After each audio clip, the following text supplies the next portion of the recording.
अरे पतलू मेरी बहन, हम बहुत गरीब हैं, लेकिन तुम चिंता मत करना, मैं तुम्हारी शादी एक अमीर घर में करवा दूंगा। अरे वीर भैया, हम गरीबों की ऐसी कोई नसीब नहीं होती। वीर अपनी बहन से बहुत प्यार किया करता था। वीर नहीं चाहता था कि उसकी बहन की शादी किसी गरीब घराने में हो। एक शाम को वीर जंगल से होकर गुजर रहा था। तभी वीर को ऐसा लगा कि कोई उसका नाम पुकार रहा है। वीर, मेरी मदद करो, तुम बहुत नेक दिल इंसान हो, प्लीज मेरी मदद करो। वीर घबरा जाता है कि कोई उसका नाम कैसे पुकार सकता है। वो तो इस जगह में किसी को जानता ही नहीं। अरे कौन है यहाँ? कौन मुझे डराने की कोशिश कर रहा है? वीर, थोड़ा आगे आओ, मैं एक दरख्त हूँ, प्लीज मेरी मदद करो, मैं तुझे डरा नहीं रहा। वीर ने डर होकर उस दरख्त के पास जाने लगता है। कुछ आगे जाने के बाद वीर ने देखा कि उसके सामने एक सूखा हुआ पेड़ है। वीर, ओ वीर, मैंने ही तुझे पुकारा था, प्लीज मुझे पानी दे दो, मैं कई दिन से प्यासी हूँ और इस वजह से मैं सूख चुकी हूँ। अच्छा, मैं अभी आपको पानी देता हूँ, ठीक है? वीर एक बर्तन के अंदर से पानी लेकर आता है और उस सूखे हुए दरख्त को दे लेता है। वीर ने जैसे ही उस दरख्त को पानी दिया, उस दरख्त के अंदर एक दरवाजा जाहिर होता है। वीर उस दरवाजे को देखकर तुरंत उस दरवाजे के अंदर चला जाता है और दरवाजा वहाँ से बंद होता है और गायब हो जाता है। वीर उस दरवाजे के अंदर गया तो वीर ने क्या देखा? दरवाजे के अंदर एक दुनिया है और वहाँ खून और पैसा पड़ा हुआ है। तभी वो पैसे बोलने लगते हैं कि वीर, तुम बहुत नेक दिल इंसान हो, तुमने उस सूखे हुए पेड़ को पानी दिया। ये एक जादुई दुनिया है और अब तुम भी एक जादूगर बन चुके हो। अब तुम जो चाहोगे वो ही होगा। मैं चाहता हूँ मैं अपने घर चला जाऊँ, वहाँ मेरी बहन मेरा इंतजार कर रहा है। बस ये वीर का कहने के दिन था। वीर अपने घर पहुँच गया तो वीर ने देखा तो उसके सामने 5-6 घड़े सोने के भरे हुए हैं। उसके अंदर से हीरे बाहर निकल रहे हैं। ये देखकर वीर बहुत ज्यादा खुश हो जाता है। अब मेरी बहन की शादी एक अमीर घराने में जरूर होगा, मैं जानता हूँ। उन पैसों से वीर ने अपने छोटे घर की जगह एक बड़ा बंगला बनवा लिया और उस दिन के बाद वीर और पतलू दोनों हंसी खुशी से रहने लगते हैं।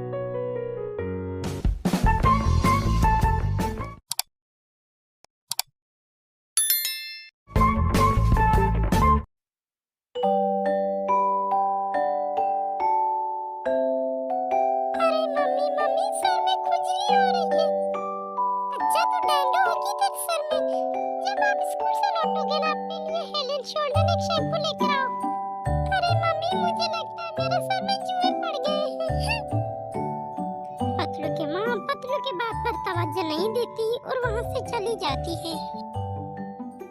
जब पतलू स्कूल पहुँचती है तो उसके टीचर उसके सर में इतने जुए देखकर पतलू को डांटने लगती है।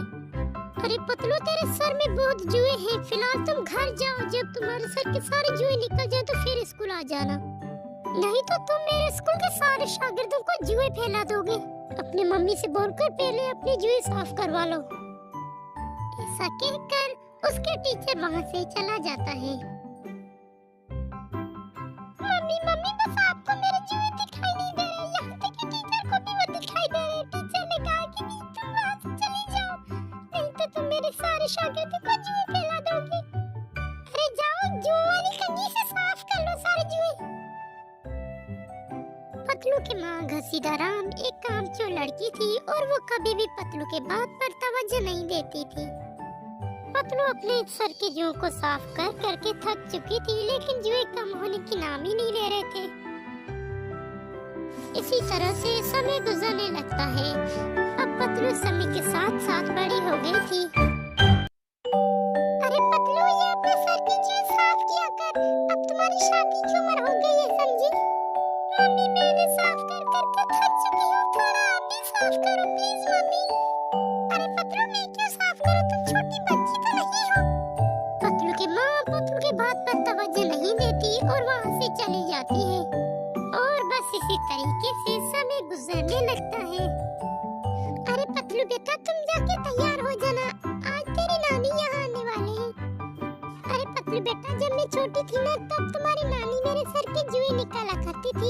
मैं उससे बोलकर तुम्हारी सर्दी साफ करवा दूंगी। जब शाम होती है पतलू की नानी पतलू के घर आ जाती है। अरे नानी आ गए तुम, मैं तुम्हारा इंतजार कर रही थी। प्लीज आप मेरे सर की जुएं निकालिए। मैं माँ से कहकर थक चुकी हूँ लेकिन वो मेरी बात ही नहीं मानती।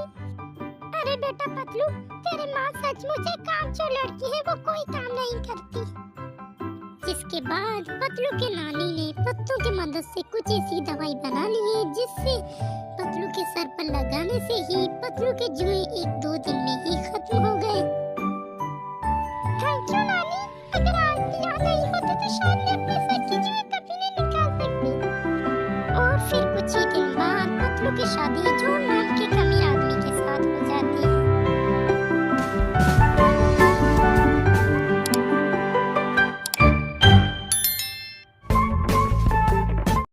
दफा का जिक्र है, एक गांव में मोटू नाम की एक लड़की रहा करती थी। वो अपने बेटा बेटी में बहुत फर्क किया करता था।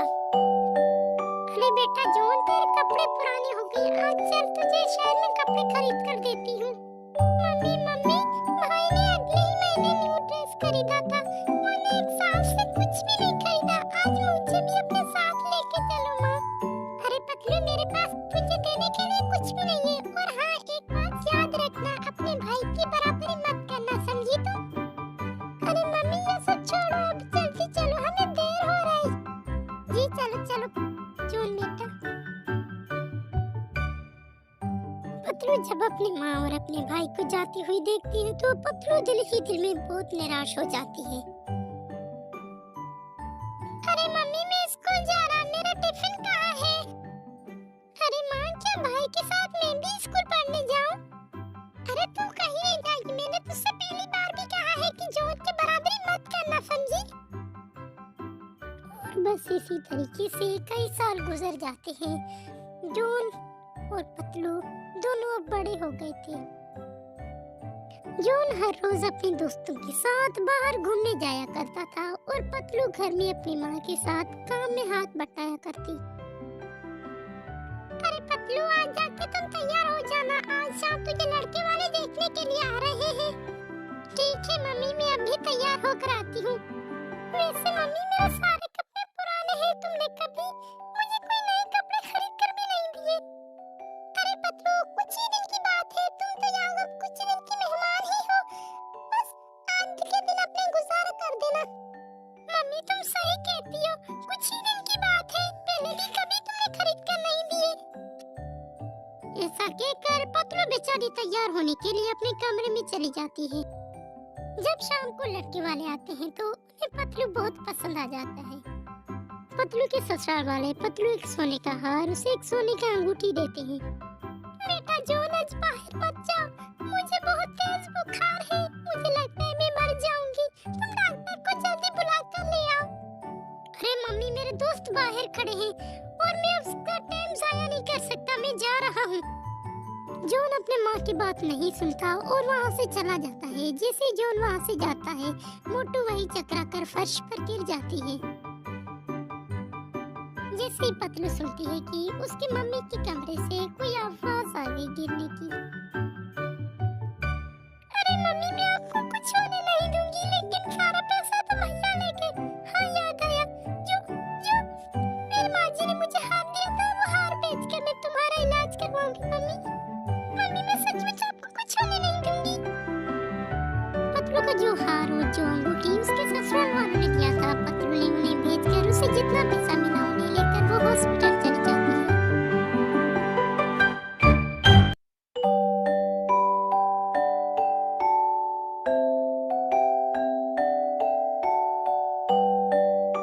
अरे मैडम जी, तुम्हारी माँ बिल्कुल ठीक है, अगर तुम मुझे समय पर नहीं बुलाते तो शायद तेरी माँ को मैं नहीं बचा पाता। पतलू बेटा, मैंने हमेशा जॉन से प्यार किया और आज जॉन मुझे इस हालत में छोड़कर चले गए। यहाँ तक कि मैंने तुमसे कभी अच्छे से बात भी नहीं किया, और अगर आज तुम ना होते तो शायद मैं नहीं बच पाती, मुझे माफ करना पतलू बेटा। अरे मम्मी कोई बात नहीं, बस आप जल्द से जल्द ठीक हो जाओ, मैं यही चाहती हूँ। मम्मी मैंने कभी आपकी बात का बुरा नहीं माना, सच में। पतलू बेटा, मैं एक अच्छी माँ नहीं हूँ, मैं तुम्हारी गलती की एहसास हो जाती है और उस दिन के बाद से मोहू पतलू से अच्छे व्यवहार से बात करने लगती है और वो बड़ी धूमधाम से पतलू की शादी करवा देती है।